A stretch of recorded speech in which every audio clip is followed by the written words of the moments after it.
नमस्कार, म युक्ता वर्मा। आजको कक्षामा तपाईलाई स्वागत छ। आज हामी कक्षा 7 को सामाजिक शिक्षा अन्तर्गत एकाइ 4 नागरिक चेतना अन्तर्गत पाठ 6 लोकतान्त्रिक संस्कारको बारेमा अध्ययन गर्न गइरहेको छौं। ल अब कक्षातिर लागौं। आजको हाम्रो टपिक रहेको छ डेमोक्रेटिक प्र्याक्टिसेस, यानी लोकतान्त्रिक संस्कार। यस टपिक अन्तर्गत आज हामी लोकतन्त्र भनेको के हो, त्यसरी नै लोकतान्त्रिक संस्कार भनेको के हो र लोकतान्त्रिक संस्कारका व्यवहारका बारेमा अध्ययन गर्नेछौँ। सर्वप्रथम जानौँ व्हाट इज डेमोक्रेसी, यानी लोकतन्त्र भनेको के हो। यसो सोच्नुस् त, लोकतन्त्र भन्नाले के बुझिन्छ होला? हो, लोकतन्त्र यस्तो शासन प्रणाली हो जहाँ जनताले आफूलाई शासन गर्ने व्यक्ति आफै चुन्दछन्। यानी सजिलो भाषामा लोकतन्त्रको परिभाषा रहेको छ, लोकतन्त्र यस्तो शासन प्रणाली हो जहाँ जनताले आफूलाई शासन गर्ने व्यक्ति आफै चुन्दछन्। तसर्थ हाम्रो नेपाल पनि लोकतान्त्रिक राष्ट्रहरूमध्ये एक राष्ट्र रहेको छ। लोकतन्त्रमा रहेर मानिसहरूले विभिन्न किसिमका संस्कार या भनौँ मान्यता नर्म्सहरूलाई फलो गर्नुपर्ने हुन्छ। यही संस्कार र मान्यतामा रहेर देशको विकासमा र हरेक क्रियाकलापहरूमा सघाउनु पर्ने हुन्छ। तसर्थ अब जानौँ लोकतान्त्रिक संस्कार भनेको कस्तो खालके संस्कारलाई भनिन्छ त। लोकतन्त्र लागू भएका राष्ट्रहरूमा त्यहाँका नागरिक र सरकारले मान्ने वा गर्ने व्यवहारलाई नै लोकतान्त्रिक संस्कार भनिन्छ। तसर्थ लोकतान्त्रिक संस्कारको परिभाषा यही नै रहेको छ। यो त थियो लोकतान्त्रिक संस्कारको परिभाषा, तर हामीलाई यस अन्तर्गत कस्ता कस्ता व्यवहारहरूलाई लोकतान्त्रिक संस्कार भनिन्छ त भन्ने बारेमा पनि जान्न अत्यन्त आवश्यक रहेको छ। ल त अब हामी लोकतान्त्रिक संस्कार अन्तर्गत कस्ता कस्ता संस्कारहरू पर्दा रहेछन् भन्ने बारेमा अध्ययन गरौँ। तपाईहरूलाई अचम्म लागिरहेको होला यो लोकतान्त्रिक संस्कार भनेको के होला भन्ने बारेमा। मैले भर्खरै परिचयबाट तपाईहरूलाई अलिकता यसको मतलब सम्झाएँ, तर यसलाई म अलिकता सहज रूपमा यहाँ भन्न चाहन्छु। तपाईहरूले आफ्नो घरबाट पनि संस्कार पाउनु भएको छ, जस्तै ठुलालाई आदर गर्ने, सबैलाई माया गर्ने, ठुलाले भनेको मान्ने, सबैको सेवा गर्ने, राम्रोसँग पढ्ने इत्यादि। यी सबै हाम्रो घरेलु संस्कार हुन् जुन हाम्रो आमा बाबाले हामीलाई घरमा दिनुहुन्छ। त्यसरी नै तपाईले आफ्नो शिक्षक र गुरुबाट पनि संस्कार पाइराख्नु भएको छ, होइन र? जस्तै राम्रो अक्षरमा लेख्ने, साथीसँग मिलेर बस्ने, झगडा नगर्ने, गुरु र गुरुआमाले भनेको मान्ने, राम्रोसँग पढ्ने, लेख्ने र ज्ञानी जस्ता विभिन्न संस्कारहरू हामीले विद्यालयबाट पाइरहेका हुन्छौँ। अब लाग्छ मलाई तपाईहरूलाई थोरै संस्कारको बारेमा जानकारी भयो होला। घरबाट पाउने संस्कार र विद्यालयबाट पाउने संस्कार अलि भिन्न भिन्न किसिमका भए पनि यसको आस्पेक्ट, यसको रुट एउटै हो। हरेक चिजलाई हामीले सम्मान गर्न सिक्नुपर्छ, हरेक संस्कारलाई हामीले सम्मानपूर्वक अपनाउनु पर्छ। त्यसरी नै अब लोकतान्त्रिक संस्कार अन्तर्गत पनि हाम्रो देश, हाम्रो राष्ट्र अन्तर्गत पनि विभिन्न संस्कारहरू हामीले पाएका छौँ। अब ती संस्कारहरू के कस्ता रहेछन् भन्ने बारेमा थोरै यसबाट जानकारी लिउँ न त। कुनै पनि देशको नागरिक भए पश्चात त्यस देशमा बस्ने नागरिकले विभिन्न संस्कारहरूलाई मान्नु पर्दछ। सर्वप्रथम रहेको छ हरेक मानिसले मानिसलाई समान व्यवहार गर्नु पर्छ। अवश्य पनि हो, हामी एक मानिस भएर जन्म लिइसकेपछि हामीले अरू मानिसको दुःख सुख, उसलाई दिने आदर सम्मान समान रूपमा गर्नुपर्छ। तसर्थ पहिलो लोकतान्त्रिक संस्कार अन्तर्गत पर्दछ मानिसले मानिसलाई समान व्यवहार गर्नुपर्दछ। दोस्रो रहेको छ मानिस सबै बराबर हुन्। मानिस सबैमा समान अधिकार हुन्छ। हुन पनि हो। हाम्रो देशले हामीलाई केही मौलिक हकहरू प्रदान गरेको छ, तसर्थ त्यो मौलिक हक हरेक मानिसको लागि बराबर हो र हरेक मानिसले त्यो हक र अधिकारको राम्रोसँग प्रयोग गर्न सक्नुपर्छ र त्यस हकमा हरेक मानिसको अधिकार रहेको छ। तसर्थ मानिस सबैमा समान अधिकार हुन्छ र हरेक मानिसले त्यो अधिकारलाई राम्रोसँग प्रयोग गर्ने पनि अधिकारभित्र नै पर्दछ। अर्को रहेको छ मानिस आफ्नो अधिकार खोज्दा अर्काको अधिकार हनन गर्नु हुँदैन। दोस्रो लाइनमा हेर्नुस् त मानिस सबैमा समान अधिकार हुन्छ। हो, मानिस सबैले समान अधिकार पाएका हुन्छन्, तर मानिसले यो कुरामा ध्यान पुर्याउनु पर्छ कि उसले आफ्नो अधिकार पाउँदाखेरि अरूको अधिकारलाई उसले खोज्न पाइँदैन। तसर्थ यो कुरालाई ध्यानमा राखी हरेक मानिसले आफ्नो अधिकारलाई इन्जोय गर्दा युज गर्दाखेरि अर्काको अधिकारमा धक्का लागेको छ या अर्काको अधिकारमा चोट लागेको छ या खोसिएको छ कि भन्ने कुरामा चाहिँ विशेष ध्यान पुर्याउन एकदमै जरुरी हुन्छ। त्यसरी नै अर्को संस्कारको रूपमा रहेको छ हत्या, हिंसा र थुप्रै अपराधजन्य यानि अपराधसँग रिलेटेड एक्टिभिटिजहरू, क्राइमसँग रिलेटेड कार्य मानवीय व्यवहार होइनन्। हामीले दिनहुँ विभिन्न किसिमका सामाजिक अपराधहरूको बारेमा सुनिरहेका हुन्छौँ र जति पनि अपराधहरू समाजमा हुन्छन् ती सबै अमानवीय अपराध हुन्। तसर्थ कुनै पनि मानिसले अपराधलाई अँगालेर त्यसको बाटो हिँड्दछ भनेदेखि त्यस्ता हत्या, हिंसा, अपराधजन्य कार्य मानवीय व्यवहार अन्तर्गत पर्दैनन्। तसर्थ यो लोकतान्त्रिक संस्कारले पनि यसलाई अपनाउँदैन। तसर्थ हामीले यसलाई आफ्नो व्यवहार यानि लोकतान्त्रिक संस्कारभित्र ल्याउनु हुँदैन। यो अमानवीय हुन्छ र यसलाई कसैले पनि मनदेखि अपनाउँदैनन्। त्यसरी नै अर्को संस्कारको रूपमा रहेको छ हामी सबै नागरिकहरूलाई समान कानुनी उपचारको हक हुन्छ। सबैलाई समान कानुनी उपचारको हक हुन्छ। यो पनि एकदमै सही कुरा हो। यदि हामीलाई हाम्रो देशले, हाम्रो राष्ट्रले मौलिक हक अन्तर्गत कुनै पनि अत्याचार, अन्यायमा हामीले कानुनको मद्दत लिन सक्छौं भन्ने हक हामीले पाएका छौं। तसर्थ कुनै पनि मानिसले आफ्नो न्यायको लागि कानुनको मद्दत र त्यसमा समान रूपले न्याय पाउने अधिकार पनि हाम्रो लोकतान्त्रिक संस्कार अन्तर्गत पर्दछ। त्यसरी नै हाम्रो यो लोकतान्त्रिक संस्कारमा अर्को पर्दछ अर्काको इच्छा विपरीत कुनै पनि कार्य गर्नु हुँदैन। यो एकदमै राम्रो संस्कारको रूपमा पर्दछ। हेर्नुस् त अर्काको इच्छा विपरीत कार्य गर्नु हुँदैन। हुन पनि हो, हामीले कसैलाई पनि जबरजस्ती व्यवहार गर्न सक्दैनौं। मानिसको इच्छा नभइकन हामी कसैको पनि प्रिय बन्न सक्दैनौं। तसर्थ हरेक कुरामा इच्छा एकदमै जरुरी छ र यस अन्तर्गत हामीले यो कुराको ध्यान पुर्याउनु पर्छ कि हामीले गरेको क्रियाकलापमा अरूलाई त्यो चीज मन परेको छ कि छैन। हामीले बोलेको, हामी बसेको, हामीले गरेको क्रियाकलापहरू, तसर्थ हामीले यस कुरालाई ध्यानमा राखेर कार्य गर्न अत्यन्त आवश्यक छ र यो पनि हाम्रो संस्कारभित्र नै पर्दछ। अर्को लोकतान्त्रिक संस्कारको रूपमा रहेको छ महिला र पुरुष दुवैलाई समान व्यवहार गर्नुपर्छ। यो पनि एउटा एकदमै महत्त्वपूर्ण संस्कारको रूपमा पर्दछ। हेर्नुस् त महिला र पुरुष दुवैलाई समान व्यवहार गर्नुपर्छ।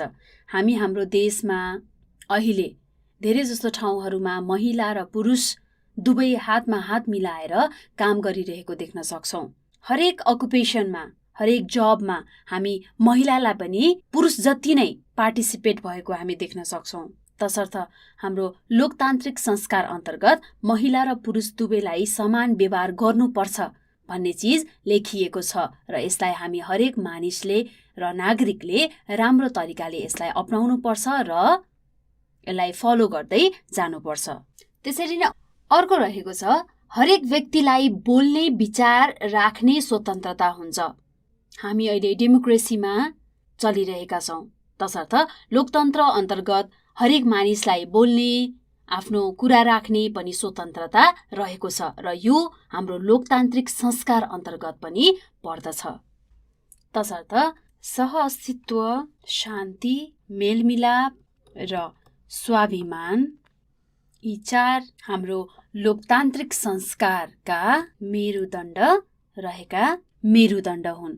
तसर्थ यी 4 विशेष कुराहरूले नै हाम्रो लोकतान्त्रिक संस्कारको अस्तित्व रहेको छ। सहअस्तित्व, शान्ति, मेलमिलाप र स्वाभिमान। र हामीले जति पनि अहिले भर्खरै पढ्यौं लोकतान्त्रिक संस्कार अन्तर्गत गरिने विभिन्न व्यवहार प्रदर्शन गर्नु नै लोकतान्त्रिक व्यवहार पनि हो। र यो कुराहरू हामी हाम्रो विद्यालयमा पनि देख्न सक्छौं। हामीले हाम्रो घर वरिपरि हाम्रो घरमा पनि यसलाई कतिको हामीले फलो गरिरहेका छौं, यसलाई मानिरहेका छौं भन्ने कुरा हामी राम्रोसँग यसलाई नोटिस गर्न सक्छौं। तसर्थ यसलाई हामीले साथीभाइमा पनि छलफल गरी राम्रोसँग लोकतान्त्रिक संस्कारको बारेमा अध्ययन पनि गर्न सक्दछौं। हामीले गलत संस्कारलाई त्याग्नुपर्छ र यदि कुनै गलत संस्कारलाई सच्याउन सकिन्छ भने सच्याउनु पर्छ र हामीले सदैव राम्रो लोकतान्त्रिक संस्कारहरूलाई पालना गर्न एकदमै आवश्यक पर्दछ। ल अब जानौ लोकतान्त्रिक संस्कार अपनाउन कस्ता कुराहरूमा ध्यान दिनु पर्ला। यसो विचार गरौँ त। लोकतान्त्रिक संस्कार पालना गर्नु र त्यसको व्यवहारलाई राम्रो तरिकाले प्रयोग गर्नु सबै नागरिकको कर्तव्य हो। तसर्थ यसलाई कसरी अपनाउन सकिन्छ? यसका उपायहरूको रूपमा नम्बर 1 सबैलाई समान व्यवहार गर्ने। यदि हामीले हरेक मानिसलाई समान व्यवहार गर्न सक्यौं भनेदेखि यसले हामीलाई लोकतान्त्रिक संस्कार अपनाएको महसुस गराउँछ। तसर्थ यसलाई हामीले प्रथम लोकतान्त्रिक संस्कारको उपायको रूपमा देख्न सक्छौं। त्यसरी नै अर्को रहेको छ लोभ लालच नगर्ने। हामी यस देशका नागरिक हौं। यही देशले नै हामीलाई जमिन, पानी, बत्ती र जति पनि फेसिलिटिजहरू छ यही राष्ट्रले नै हामीलाई दिएको हो। तसर्थ यस राष्ट्रको लागि केही गर्नु परेमा हामीले लोभ लालचा गर्नु हुँदैन र यस व्यवहारले मानिसमा फुटान ल्याउँछ र कहिले पनि हामीले अरूसँग राम्रो सम्बन्ध कायम गर्न सक्दैनौं। तसर्थ हामीले यसलाई पनि सुधार गर्न सक्यौं भनेदेखि हामीले लोकतान्त्रिक संस्कारलाई अपनाउन सक्छौं। अर्को रहेको छ व्यक्तिगत स्वार्थ भन्दा सामाजिक स्वार्थलाई ध्यान दिने। हामी समाजमा बसिसकेपछि हामीलाई समाजका मानिसहरू चाहिन्छन्। दुःख सुख पर्दाखेरि यिनै मानिसहरूले हामीलाई मद्दत गर्नका लागि आउँछन्। तसर्थ हामीले आफ्नो स्वार्थ नहेरी यदि समाजका लागि, समाजमा बस्ने मानिसका लागि केही गर्न सक्यौं भनेदेखि त्यो पनि हाम्रो लोकतान्त्रिक संस्कार अन्तर्गत पर्दछ। यानि हामीले राष्ट्रको संस्कारलाई फलो गरिरहेको छौं भन्ने कुराको स्याटिस्फ्याक्सन हामीलाई हुन्छ। अर्को रहेको छ समयको पूरा सदुपयोग गर्ने। समय धेरै बलवान छ। समय कसैको लागि पनि रोकिँदैन। तसर्थ हरेक नागरिकले आफ्नो देशका लागि गर्न सक्ने विकास कर्तव्य हामीले समयमै गर्न सक्नुपर्छ र यसको पूरा सदुपयोग गर्नाले नै एउटा राम्रो नागरिकको रूपमा हाम्रो पहिचान पनि हुन्छ। अर्को संस्कार रहेको छ अन्धविश्वास कुरीतिहरूको विरोध गर्ने। हामीले दिनहुँ थुप्रै अन्धविश्वासका क्रियाकलापहरूको अध्ययन गरिरहेका हुन्छौँ, समाचारहरूमा पढिरहेका हुन्छौँ, जसमा धेरैजना मानिसहरू पीडित भइरहेको पनि सुनिरहेका हुन्छौँ र यी सबै क्रियाकलापहरू अज्ञानताका कारणले गर्दा हुने गर्दछ। तसर्थ हामीले अन्धविश्वास र कुरीतिको खिलाफ विभिन्न किसिमका ठाउँमा अवेरनेस प्रोग्रामहरू पनि गरेर यसको बारेमा मानिसलाई जानकारी दिन सक्छौं र यी चिजहरूलाई सदैव विरोध गरी मानिसहरूलाई अपनाउन हुँदैन भन्ने बारेमा पनि जानकारी दिन सक्छौं र यी पनि हाम्रो लोकतान्त्रिक संस्कार अन्तर्गत नै पर्दछन्। अरूलाई सम्मान गर्ने र राम्रो विचार राख्ने। हामीले सदैव अरूलाई राम्रो सम्मान दिन सक्यौं भनेदेखि र आफ्नो मनमा पोजिटिभ भाइब्सहरू या पोजिटिभ एटिट्युड ल्याउन सक्यौं भनेदेखि अवश्य पनि त्यसले हामीलाई राम्रो नागरिक बनाउँछ र हाम्रो लोकतान्त्रिक संस्कारलाई पनि अपनाउन मद्दत पुर्याउँछ। अर्को रहेको छ आफ्नो जिम्मेवारी पूरा गर्ने र सार्वजनिक सम्पत्तिको सदुपयोग गर्ने। As a citizen of the country हामी देशको नागरिक पछि हामीले आफ्नो जिम्मेवारी आफ्नो ड्युटीलाई राम्रोसँग निभाउन सक्नुपर्छ र हामीले आफ्नो पब्लिक प्रपर्टिजहरूलाई पनि राम्रोसँग युटिलाइजेसन गर्न सिक्नुपर्छ र त्यसको बारेमा अरूलाई पनि राम्रो जानकारी दिन सक्नुपर्छ। तसर्थ यो पनि हाम्रो लोकतान्त्रिक संस्कार अपनाउने उपाय अन्तर्गत एउटा हो। अर्को छ कानुनको सम्मान गर्ने। हाम्रो देशको सरकारले हामी नागरिकको न्याय व्यवस्थाका लागि अन्याय अत्याचारबाट बच्नका लागि विभिन्न तहबाट मद्दत पुर्याइरहेका छन्। जस्तै पुलिस, आर्मी जस्ता मानिसहरूले हामीलाई अन्याय अत्याचारबाट बचाउँछन् र कतै हामीलाई केही अन्याय भइरहेको जस्तो महसुस भयो भने हामी यी मानिसहरूका गएर न्याय माग्न सक्छौँ। तसर्थ हामीले हरेक हाम्रो देशको कानुनलाई सम्मान गर्नुपर्छ र यी पनि हाम्रो लोकतान्त्रिक संस्कारभित्र पर्दछन्। हरेक मानिसलाई शिक्षाको अवसर दिने। हाम्रो समाजमा जति पनि विकृतिहरू भइरहेका हुन्छन् त्यो अशिक्षाका कारणले भइरहेका हुन्छन्। तसर्थ यदि हामीले हरेक मानिसलाई शिक्षाको अवसर दियौँ भनेदेखि त्यो विकृतिहरू बिस्तारै हाम्रो समाजबाट हट्दै जान्छ र यी सबै चिजहरूले हामीलाई हाम्रो लोकतान्त्रिक संस्कार अपनाउन पनि मद्दत पुर्याउँछ। अन्तिम मुद्दाको रूपमा रहेको छ जाति, धर्म, लिङ्ग, वर्ण र क्षेत्रका आधारमा भेदभाव नगर्ने। हामी मानिसहरू सबै एक हौँ र हामीमा सबैमा रातो रगत बग्दछ। तसर्थ हामी कुनै पनि मानिसहरूले जाति, धर्म, लिङ्ग, वर्ण र क्षेत्रका आधारमा कुनै पनि मानिसलाई भेदभाव गर्नु हुँदैन। यो जायज पनि होइन। यदि हामीले भेदभाव गर्यौँ भने हामीमा झगडा हुन्छ र यही झगडाले हाम्रो भाइ फुट्ने र देशकै मानिसहरूप्रति सहयोगशील हुँदैनन्। तसर्थ हामीले सकभर एकजुट भई यस देशको विकासको लागि काम पनि गर्नुपर्छ र आफ्नो लोकको हितका लागि यी संस्कारहरूलाई अपनाएर अगाडि बढ्नुपर्छ। हामीले आपसमा सदैव लोकतान्त्रिक व्यवहार प्रदर्शन गर्न सक्नुपर्छ र हरेक व्यक्तिले अनुशासित व्यवहार देखाउन सकेमा समाज र देशको विकासमा ठुलो मद्दत पुग्दछ र समाज र देश एउटा नमुना बन्न सक्दछ।